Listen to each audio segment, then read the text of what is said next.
Our next guest is Gavin Poole, CEO of Here East, which is a movement of innovators in companies big and small, disrupting old ways of thinking and doing to make the future better. Welcome to the show, Gavin. Thank you. So tell us a little bit more about Here East and how that came about. So Here East is a development on the Olympic Park. Previously, it was the home for all of the TV broadcasters, media outlets and journalists who broadcast Olympic Games to the world. And we had the idea of looking at the space, looking at the connectivity, looking at the huge amount of power to the site, because it supported all of the broadcasters around the world of London 2012, and turning it into a technology campus in sort of simplistic terms. We put together a bid team. We beat off 300 other competitors, and 2 weeks before the Games, it was announced that we'd won rights to the buildings and we were going to turn it into what was then called iCity. But that was the bid name. Okay. We then went through a complete productization process of rebranding, developing the product, and then taking it to market, and that's where we are at the moment. So why the name Here East? We wanted to capture what was going on in East London without actually specifically saying this is East London. So we wanted to reference it, the fact that it's in the East. Mm-hmm.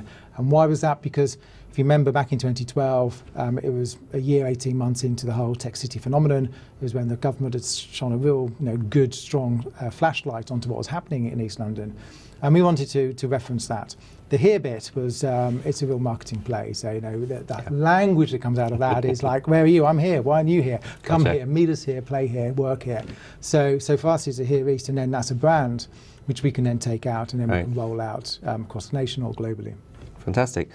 So what's the mission and what's its mission? So the mission is literally, as you kindly introduced it, it's a place where innovators can come together. It's a place where small companies growing in scale, who are working in the creative sector, can sit side by side with large companies who were those creative companies growing, but are now at scale and may have just lost that little bit of creative edge. And what we recognise is there's a real interesting spark that comes when you put these two companies together. There's that sort of sage-like wisdom of having been through it before, but there's also that recognition going, you've got what we used to have, how do we encapsulate that, how do we capture that again?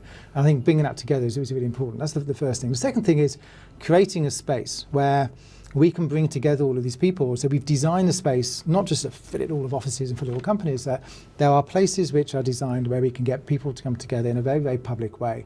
Where we can do presentations, we can program events. We've got all of our receptions, atriums, event spaces are designed to facilitate that bringing people together.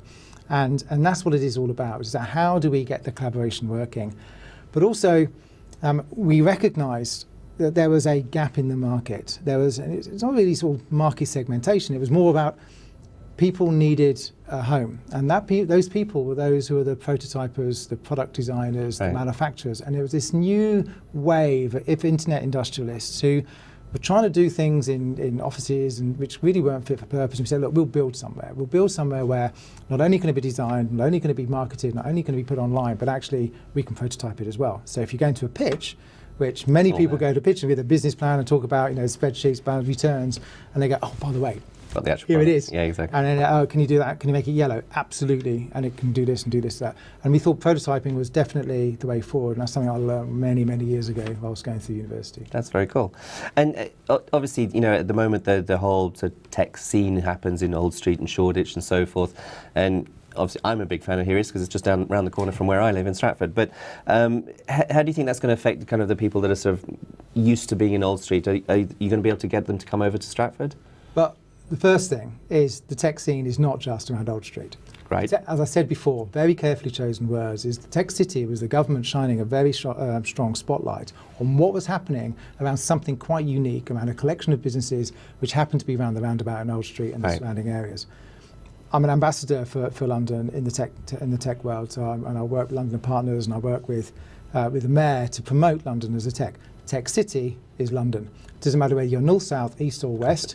There are pockets of technology all over the place, all over London. Just look what's going on down in Croydon as well. Mm-hmm. So are we worried about people coming over to Here East on Olympic Park? Absolutely not.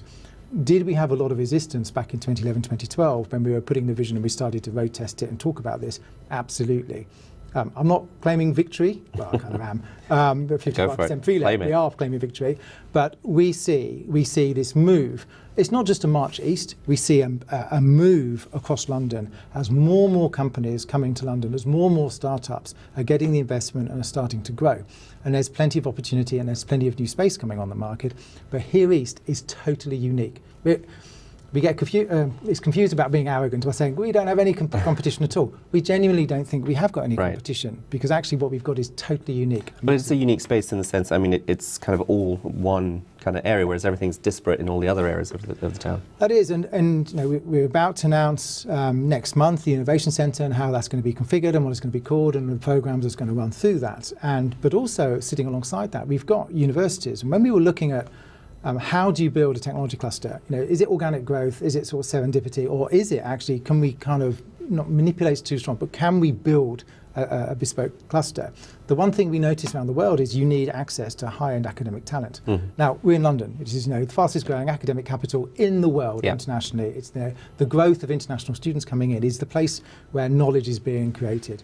But actually having our own universities on site, with Loughborough University, with sports science, digital innovation on board, but also the University College London taking space with the Institute for Robotics, a new Institute for Real Estate, and the Bartlett School of Architecture with their Manufacturing and Making Institute coming on board. You know, we've got a unique mix, and they're all contributing to developing the ecosystem. And a key is collaboration. The key is absolutely right that, you know, the universities want to help, the startups want to help. The larger corporates are saying, how do we help? And the mission, if you go right the way back to where you first said, was fourfold, basically. It was about promoting employment in the local area and providing a real impetus for economic growth in the local area. Second one was about enhancing education. The next one was about unleashing enterprise and entrepreneurial talent, which is organic within that area. And the third one was the environment, which is recycling and reusing these buildings. So that's kind of a mission, and that's what we're doing. That sounds like some really interesting plans going on. Speaking of your plans, then can you tell us a little bit more about the timeline and what we can expect and when? Sure. We are 4 years in. Feels like 4 minutes. One key piece of advice we were told when we won the rights to building was maintain the momentum that you've got, and we haven't stopped. We're running. The build programme finishes this June, and all the contractors leave site, and we've got this beautiful building, and we are 55% pre-let. BT Sport knocked on our door early on, before we even had a lease. So I don't have a property background, so we had no lease on the building. We hadn't stood up the JV. We had not secured all the money, but we had our first tenant, which is a great position. So over the last 3 years when we've been doing the build, we've had tenants in already. We've got 900 people on site. But as we go through this year, we'll be at 1,500 people on site. And then over next year is the full ramping up year of occupation. So by the end of next year, we'll be at somewhere 4,000 to 5,000 people on site. But awesome. The main thing is this summer we finish the build. The exciting thing is, again, because we're doing it sequentially, is in May we open up all of our retail on the canal side. You know the area, you know the canal, you know where the moorings are.